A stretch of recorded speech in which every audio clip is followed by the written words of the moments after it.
One of my viewers asked me, what is it that drew me towards the goth subculture? And the truth is, I've always had a dark view of life, and what many goths would call darkly inclined. Now, that dark view of life is clearly reflected in many of the books I write, such as The Temptation of John Haynes.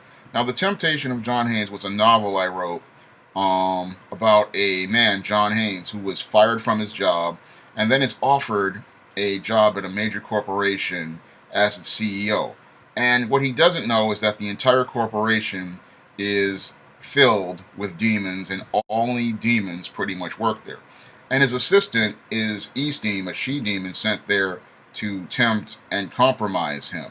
And in writing that story, I drew a lot of influence from a lot of horror stuff and a lot of dark stuff, like Tim Burton's Beetlejuice,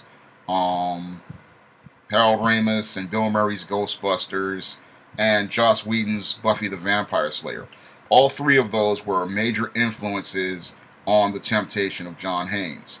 And I've also, drawn inspiration from other dark works such as Disney's Gargoyles. Now, Disney's Gargoyles was a major influence on me in my 20s because Disney's Gargoyles was the first place where I saw two African American actors pretty much doing the lead in voiceover work. And those two actors, Keith David and Sally Richardson, had a major inspiration for me, and my writing. So Sally Richardson pretty much inspired the ESTEEM character because when I heard her voice and the way she spoke, it pretty much inspired me, to create this she-demon character.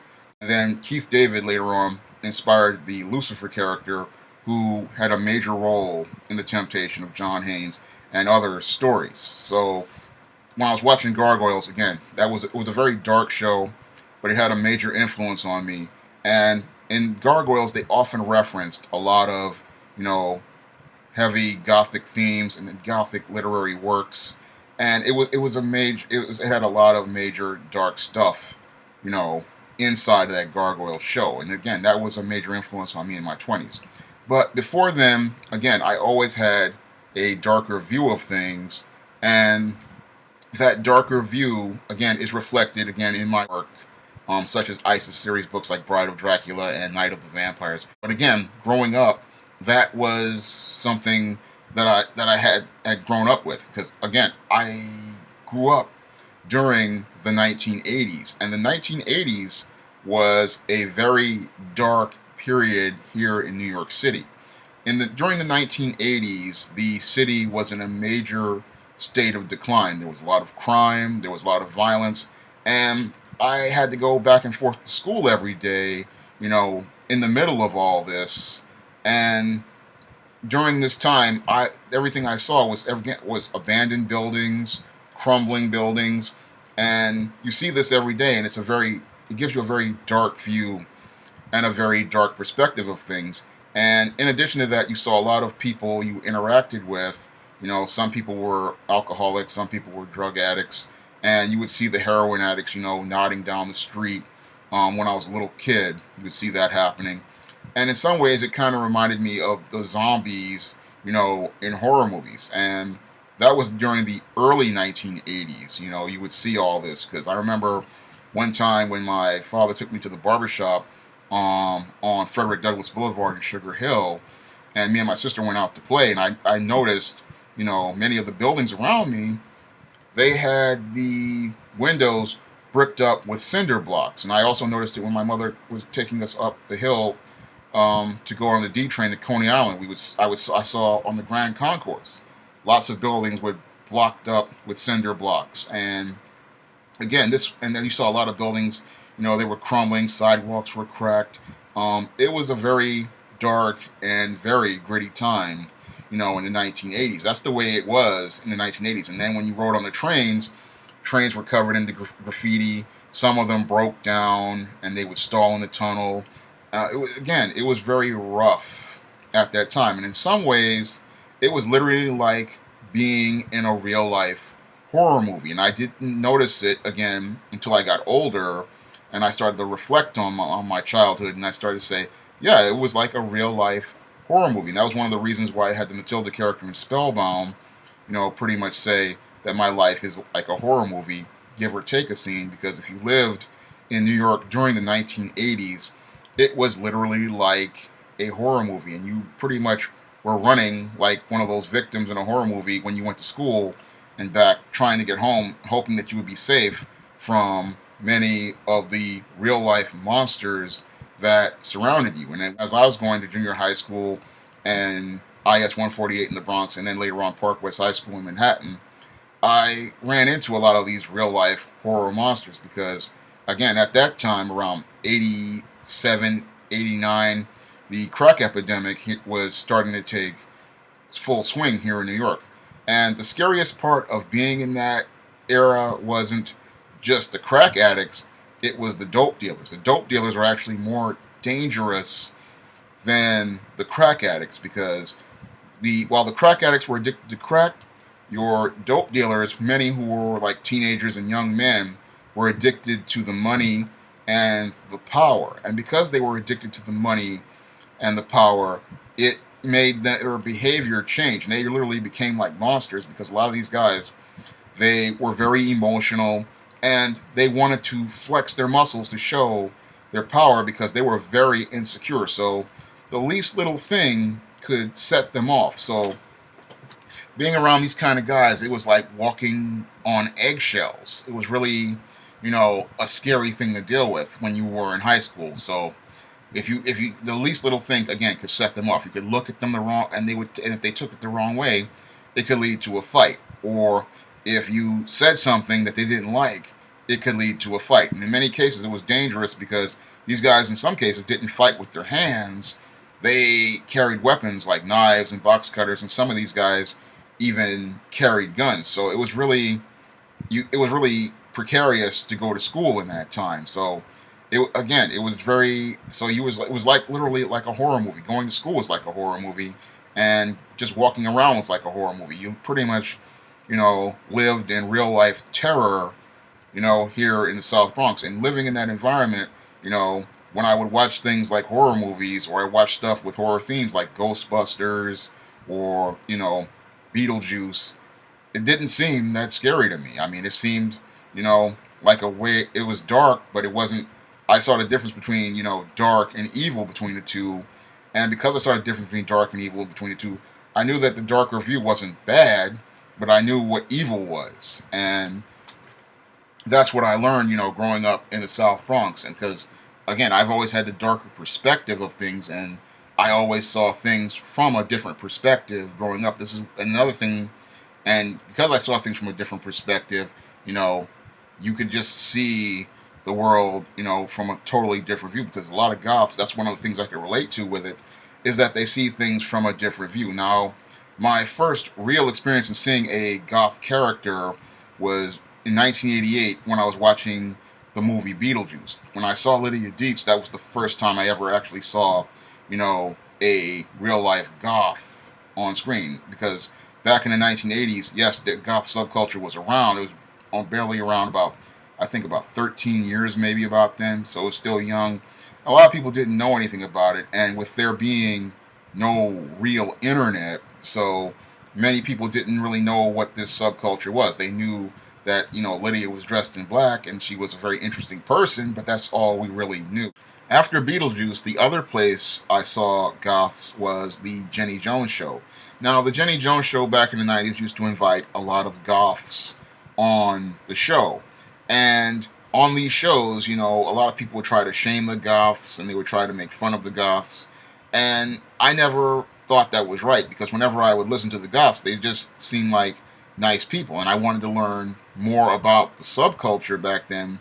Unfortunately, with there only being 56K internet, and internet being expensive, and me having no money, I couldn't really learn more about the subculture until a couple of years later, when I got a job at AmeriCorps and I started looking on the internet for myself. And I got some rudimentary research then as I was, working in 2001. And then when I lost my AmeriCorps position, I went on with my own family's internet, and I still did more research on it. But still, there really wasn't that much information about the goth subculture as I knew it. because, again, the web was still young back then. So I really didn't know that much about it, outside of a few dark things that I knew here and there. Now, but I knew of goth, and that was what I used to, you know, work with different stories and different characters that I had created way back since the mid '90s when I first created many, like the ESTEEM character and another character I worked with called Colleen Anderson, who I created back in '89. I originally planned for her to be an African American goth character based on the limited information I had, and I did that with a simple sentence saying that she was a chocolate covered Wednesday Addams, and another one where another character calls her a chocolate Elvira. And I had planned for that character to be a goth character in the first novel I had written called The Changing Soul back in the '90s. Unfortunately, the novel just never came together, so I had to wind up, leaving that character on the shelf until about 2013 when I brought her back for the Thetas, and then I brought back the full goth version of Colleen for The Man Who Rules the World. That's when I finally brought the full goth version of that character back, because by that time I had learned enough about the goth subculture to pretty much write full goth characters. But I've always wanted to incorporate, those dark themes into many of my characters and many of my works, because again, I come from a very dark view of life and a dark perspective, and I've always felt a connection to the goth subculture. Because again, when I would watch these shows like Jenny Jones, and I would also, I just felt a connection to people who had that darker view, because I had that whole darker view of life myself, and this is what I grew up living with, and I always try to incorporate it in my writing and in my stories, and it's there, but you have to really look for it. And I've always, again, had that connection to that whole dark side of life, that whole dark view of life, because I always saw things from a different perspective. This is why I can make videos like the one I did about the dark side of light-skinned, because as a light-skinned man, I saw things, again, differently, and I could see, how people would objectify a light-skinned black man, and how they would see him, not as a person, but they saw him as a skin tone. And that was one of the things that I could write about, and I could also talk about, because again, I come from that darker view, and because you see it from a different perspective, you can see things in ways other people don't see. And that's one of the beauty of the things that I like about the goth subculture, is that they can see the beauty in things that people don't see beauty in. Most people don't see the beauty in things that are dark, but I can see, the beauty in those things. I can see, how unique they are and how special they are. And the dark side of life, again, is not a bad thing. It's just a different viewpoint and a different perspective. And a lot of people, they make generalizations about it. And I wanted people to get a more positive picture of what the goth subculture is, especially people in the African American community, because a lot of African Americans have this idea that goth is some sort of evil thing, or some sort of thing with devil worshipping and all sorts of stuff like that. And me knowing the truth about what dark is and what goth is, I wanted to present it in a way that presented it in a positive light, and allow people to see it from an objective and balanced perspective.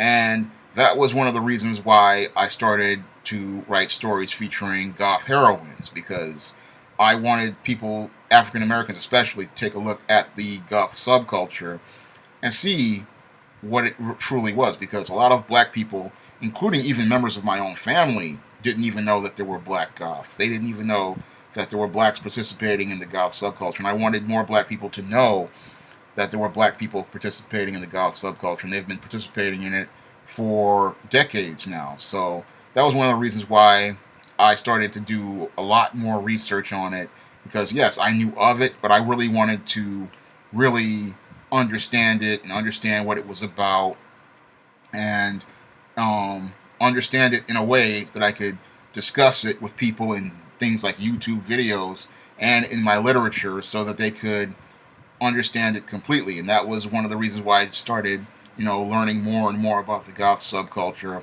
as I was starting work on the two books that I just wrote last 2 years, the Spinsterella novel, which was a romance featuring a goth heroine.